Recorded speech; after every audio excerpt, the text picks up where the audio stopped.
Hi there. You're listening to One of 8 Billion, a podcast about all of us. I'm your host, Ivan Stegic.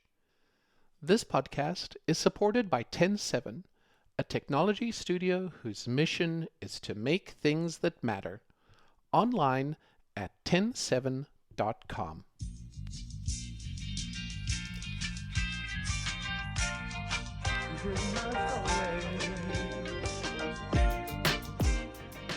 We all have a story, don't we? We've all had successes and failures, joy and disappointment, love and sadness. And yet, we've all made it to here, to right now. Our stories are one amongst 8 billion others. 8 billion other stories, each of them unique, each of them grand in their own way, and each of them a window into the humanity that connects us all. One of 8 billion tells life stories from around the world. Let's listen. Our story today is about Amy Berman, the founder of the Mother Bear Project. Amy's story shows that you can't always predict your path or how you're going to make a difference. But if you follow your heart, you can touch the lives of people around the world. Let's listen. Welcome to One of 8 Billion. Would you please introduce yourself? My name is Amy Berman. I'm the founder of Mother Bear Project. I'm a mom of two and a new grandma to one. I love Oh, walking yeah. I have a 10-month-old little baby grandson. So that's been very exciting and fun. I like to walk my dog. I love to garden. I like to knit bears and I love to travel. what kind of dog do you have? Yes, I have a golden retriever. The really interesting thing about her is she was rescued from the meat trade of China. So Ooh, yeah, she was rescued off a truck heading to the slaughterhouse, and she's a really my good girl. goodness. How long ago was that? We adopted her about 3 years ago, so we've had her, and she definitely has some street dog tendencies. She's very street smart, and she can catch a fly midair. She can eat a mouse like nobody's business. Tell me a little bit about your now. What are you doing these days? What are you thinking about? What's preoccupying you? I've got a lot of things going on. Number one, I guess, is my grandson is very much in my life. I help take care of him. I'm running Mother Bear Project. I feel like it's actually more like when I started the project. It's making a full circle right now because I started it from my home and I'm back in my home. After some number of years, I had huge groups around town that were helping do things like sew on the hearts of the bears and pack the bears. But now we've stopped all group activities since COVID started because they were all indoors. And so I'm packing bears in my basement as I did when I first started. And my mom, who's 90, is sewing on about 1,000 Wow. hearts on the bears every single month. So that's pretty cool. Wow, put your mom to use and work. That's Exactly. great. Wow, Yeah, that's she awesome. actually loves it. That's wonderful. I want to ask about Mother Bear, but not just Yeah. yet. I want to hear about where you live and Mhm. have you always lived where you live right now? I want to hear about where you grew up.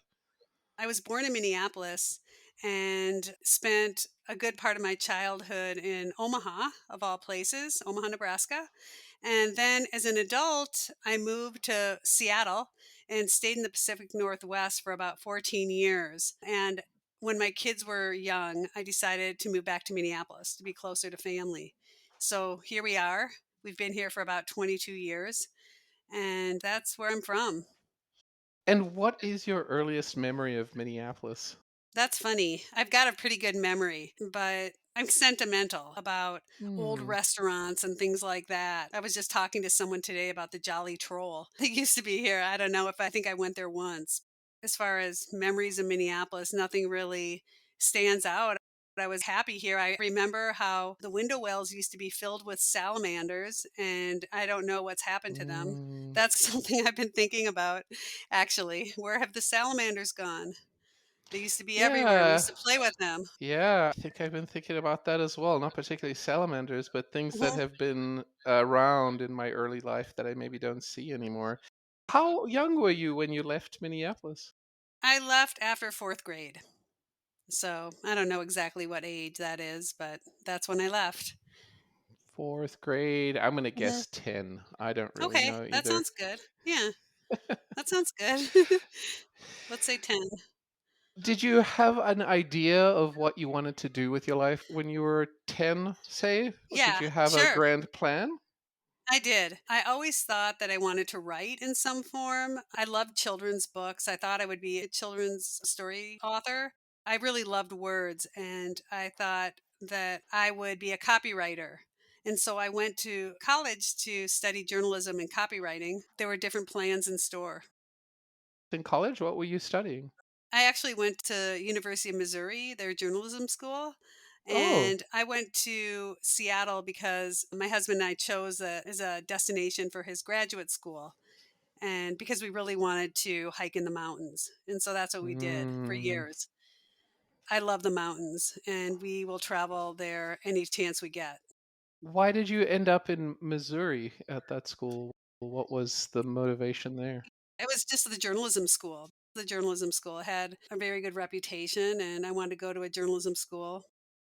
What was the origin story for Mother Bear? Tell us what Mother Bear is and then talk about the origin story.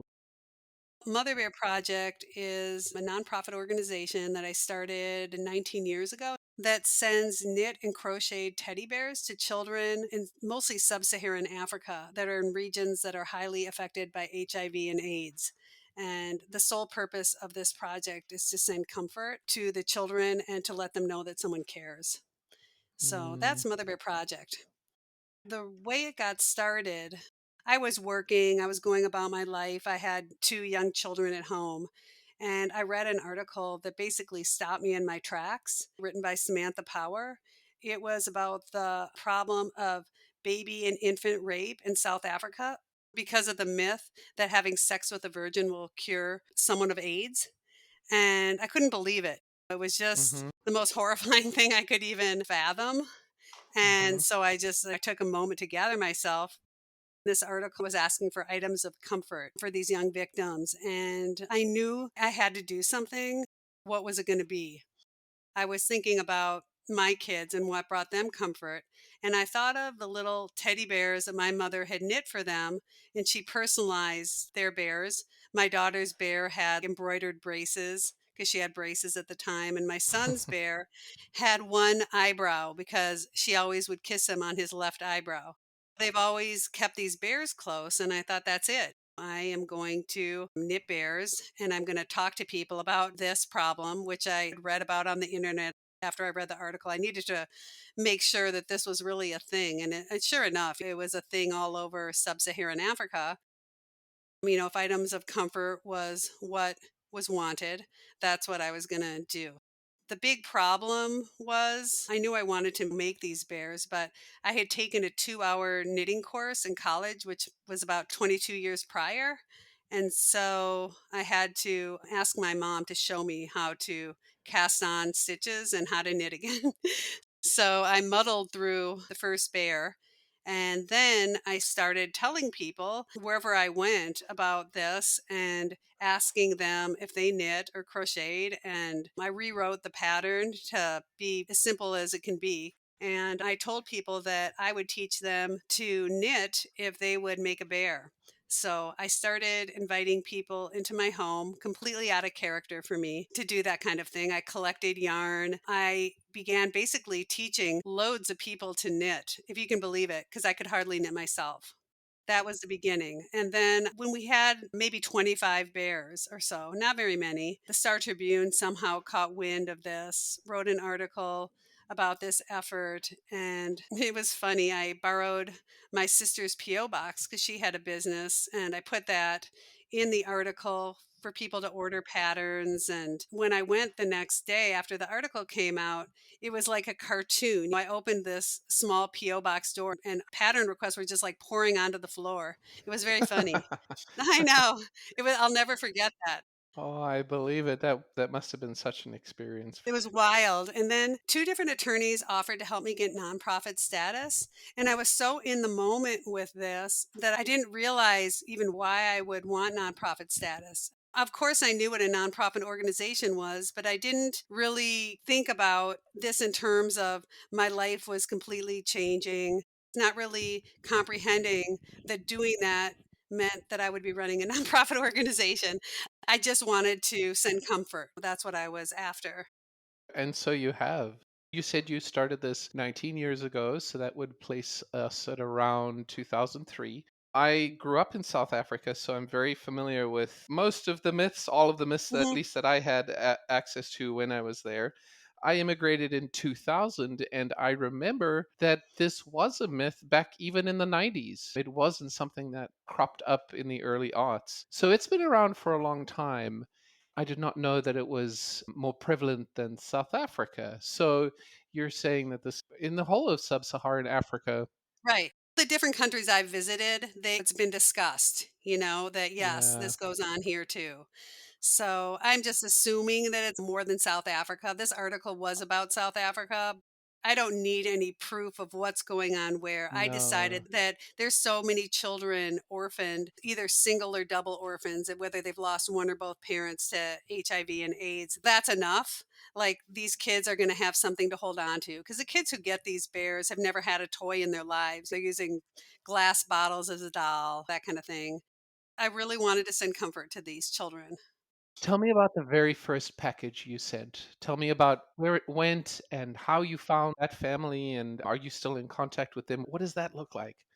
I sent the first box of bears to the police unit in South Africa near Port Shepstone. Yes, Yeah. Port Shepstone. I know that. Oh, Yes. you do? Okay. So Oh, that's of where I course. sent the Yes. first. That's funny. I've never been there, but that's where the first box went. And I heard that they did get there. There were a lot more bears after that.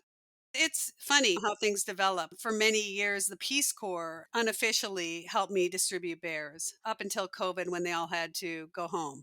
So that's another way that bears have been distributed. One really important part of this project for me is that they're given unconditionally. I'm not a missionary, and these bears are made by people of all faiths. And so I just want them given unconditionally. I do anyway, but that's how they're given. They're not even given for holidays or anything like that. They have to be just simply given with love as they're intended. So. That's a wonderful motivation to be able to do that. Do you have any metrics or any counts around how many bears have been made, how many Oh, bears yeah. have been sent? I can tell you, I've sent 187,500 bears to date. Wow, that's incredible. That's almost 200,000 lives that Mhm. you've touched in Africa. I'm just helping because I'm definitely not doing all the knitting. There's amazing people who have made over 2,000 bears. We have a 100 bear club, and there's over 300 people who have made over 100 bears. That's a lot. There's a lot of people out there who are doing it. How many has your mom made in her lifetime? That's funny. My mom, she doesn't keep count. That would be my mom. She's extremely selfless. And my mom actually makes bears that she doesn't sign her name to because all the bears wear tags that say with love, Mother Bear. And then the person who makes the bear signs their first name. But my mom makes her bears and she puts on a blank tag so that people can sponsor bears. For $10, you can sponsor a bear and have any name on it that you want for someone's anniversary or a memorial gift or a birthday gift for someone. So I have many bears just always on hand for people to sponsor, and my mom's are in there. How have the bears changed over the last 20 years? Has the pattern changed? Has the colors changed? Tell us a little bit around the parameters of what that looks like. Okay, there used to be just one pattern. And if there's any knitters out there, it was a flat knitting pattern that where you had to seam up the sides of the bear. But then we had a lot of demand for people who wanted the bears seamless because people who know more than I do about knitting to do things in the round like socks. A bear maker who knows a lot about knitting developed a knit in the round pattern. Then people wanted a crochet pattern. So someone came up with a crochet pattern and then a crochet in the round pattern. So we have 4 patterns for these bears that you can order from our website. That's pretty much it. The bears, all the bears we send out are from our patterns. We don't accept stuffed animals or some other pattern. We want them all to basically look the same, even though they all look different. And another really cool thing, I have a gift for facial recognition. How do you like that? So, That's great. uh, yeah, so I get pictures from the people who distribute the bears in Africa. I get loads and loads of photos, and I'm able to email people because I recognize their bears. So there's that. Oh, that's great. That's really Yeah, great. it's kind of And if I wanted to get involved in learning how to knit, if I just wanted to make a donation to your project, what do I do? Do I go to the website? Do I yeah. do I download a pattern? We actually don't have the patterns downloadable. It's pretty old fashioned. I send them out. So you can order the pattern through our website, which is motherbearproject.org. And I mail them out to you promptly with a little brochure so you can read more about the project. And then I'm no longer teaching people to knit unless you want a little private lesson from me. I guess I would give one to you. Basically, that's it. And you can also donate from the homepage of our website if you are interested in that. And all the donations help us ship the bears because people send in $3 after their first bear. They mail $3 for every bear because that used to a little more than cover the cost of shipping a bear 19 years ago. But now it doesn't cover the cost. So we're always looking for shipping funds because it's very expensive and I pay the duty on the receiving end as well. So I don't know. It's quadrupled since I started. S- So I get a pattern, I teach myself to Hmm. knit or to Yep. crochet. Yep. I knit something, I knit Yep. 10 bears, and then what do I do after I've knit those bears? On the pattern itself, it says where to mail them back. If you're in the Twin Cities, you can actually drop them off at Wild Rumpus Bookstore. If you're near Oh, that in Linden Hills, yeah. we just ask that you leave a check for bear fare, which is the $3 per bear after your first bear, and we'll pick them up there.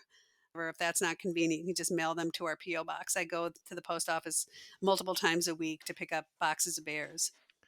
I get about 1,000 a month. And Yeah. then are there groups that get together and knit at the same time or Yeah, there used to be, not now. Nothing, not there's no now? group activity. Yeah. There used to be in various states and all that. But yeah, no, it's become very solitary again. You could probably have a Zoom party and everybody could knit and listen to music at the same time virtually. That sounds That sounds fun. like a lot of fun. It really does. It really does. I really miss all the heart sewing groups. We had two every month in the Twin Cities and friendships were made. There's been a lot of friendships made through this project. We have a group on Ravelry, which is social media for knitters and crocheters. We have a mother Mhm. group there if anyone wants to join that. It's pretty awesome, that group. They give tips on accessories and things for your bears and how to perfect the ear and little contests and things. And how often do you send bears to Africa? That's another good question. It's changed since COVID. Now I'm sending huge groups every few months as opposed to sending out bears every week. They get distributed through contacts that you have there. How does Africa get those? The contacts that I've met along the way, we've had bears go to camps in South Africa for like vulnerable children that are sponsored by safari outfitters that have these camps to teach the children about taking care of the wilderness that surrounds them and keeping it healthy for future generations. They will have a camp where they teach children everything relating to that, as well as information on HIV and AIDS. And they've been known to give out our bears. And people I've met along the way, they've given out bears, but the people that work there and other people that I've met basically been kind enough to donate bears outside of that. So our bears are going to very rural schools mostly. That's where a lot of them are going. They've gone to feeding centers, that kind of thing. It's so wonderful that you're having this positive impact on people on the other side of the planet. What has been your greatest struggle in life or perhaps with the project? What's been the hardest thing? It's easy for me to tell you about my biggest struggles with the project. That's simple. For me, it's the computer and all the troubles I've had along the way. So that's a really boring thing to say, except that it's true. I've had computer horror stories, the computer stuff, and photos coming to me in so many different formats and having to get good at that when it's like something I'm completely not interested in. It's been my biggest struggle. The one thing I do want to add, though, is that I guess I never expected this project to mean as much to the people making the bears as the children receiving them. And that's really been a beautiful thing to witness. How do you see the Mother Bear project evolving in the next 10 to 20 years? And how will the next generation see the project and how will that continue? That's a really good question and something I think about from time to time. I can't really answer that except to say that my desire is for this project to always be unconditional. I'm hoping that it will always stay that way because I've guarded it like a hawk. I really have, like a mother bear, I should say. I've really tried to keep it very pure and only do what it was set out to do. And I think I've done a pretty good job of that. If it's going to stay, I would only want it to be that way. Make sure that these are given unconditionally and to the right children to get in the right hands. Every box is accounted for and all that. What brings you joy these days? What makes you smile? Well, my grandson for sure. For Every sure. single day, I get to see changes that I may not have had time to notice when I was a young mom myself. So it's really awesome watching him discover the world. It's really beautiful. I love it. I love tending to my garden. I'm somebody who enjoys pulling weeds for relaxation. It gives me a lot of joy. You Let's can see. come over anytime, Amy, to Really? pull our weeds. That's so funny because I like sometimes I take walks and I'm just dying to pull their weeds. It's funny. I know. But I think outside of that, I think just hiking in the mountains, that's just my favorite thing to do. I love that so much. I love seeing wildflowers. I love mountains. I enjoy hiking. That's pretty much me. There's some peace that you can get from doing that and tranquility and clearing your head by doing that. Exactly. In a very chaotic world, it's these things have been here forever. There's something about immersing yourself in it that problems and troubles and whatever's on your mind can melt away. So Yeah, that's what I enjoy. yeah. Yeah. Are you reading anything that's interesting right now that you're thinking about? I started the latest book by Gail Tsukiyama, but I haven't. I'm like, I drop every night. I'm just like, ugh. It takes me having to go on vacation to really get into my books, and then I just read. But no, Mm. no, I'm not. There's nothing right now that I can even shout out that I recommend. I appreciate the time of you taking the time to tell us about Mother Bear and to tell us a little bit about yourself as well. I do have one more question. What do you hope you'll see in your lifetime, maybe with the project or maybe something that you haven't seen in the world before that you hope to see? I would love to see people come together and realize we have more similarities and differences and work together for a more unified country and world. I also would love to travel to Iceland. That's something I would love to do. Haven't done that yet. I'm so pleased with the way this project runs that I don't have any goals per se. I just want it to keep going as is, as it's gone for many years.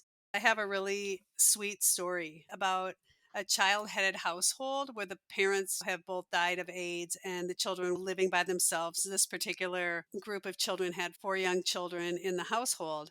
And it was rainy season, and their house, which I'm assuming was pieced together, it was falling apart. And so the oldest child said, "We need to get out of this house. It's falling apart. We have to get out." So all four children left the house.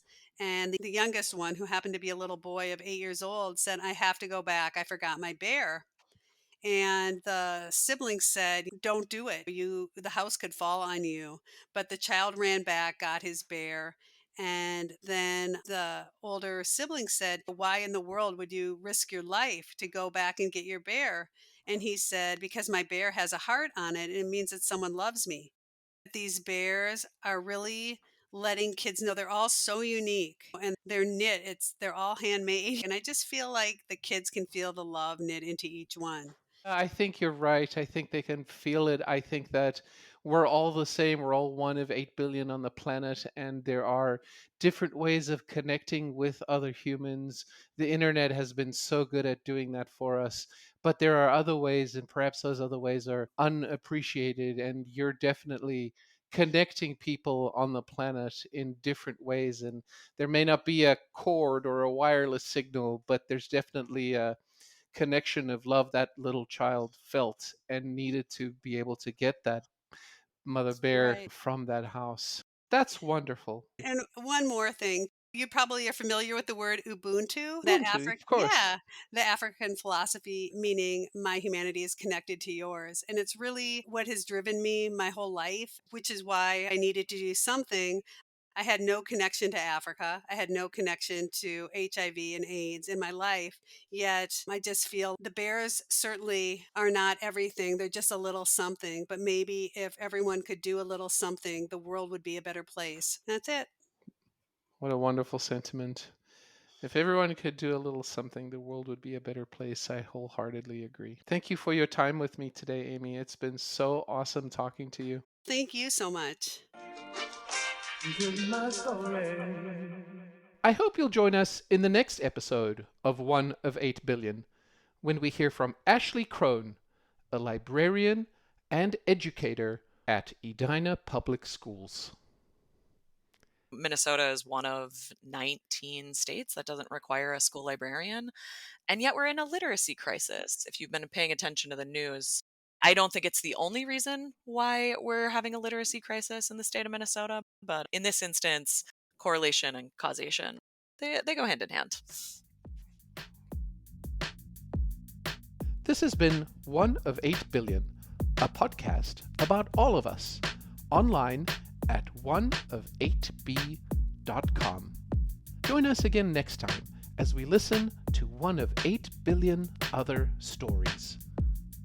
One of 8 Billion is supported by 107, a technology studio whose mission is to make things that matter. Find out more at 107.com. I'm Ivan Stevic. Thank you for listening. This is my story.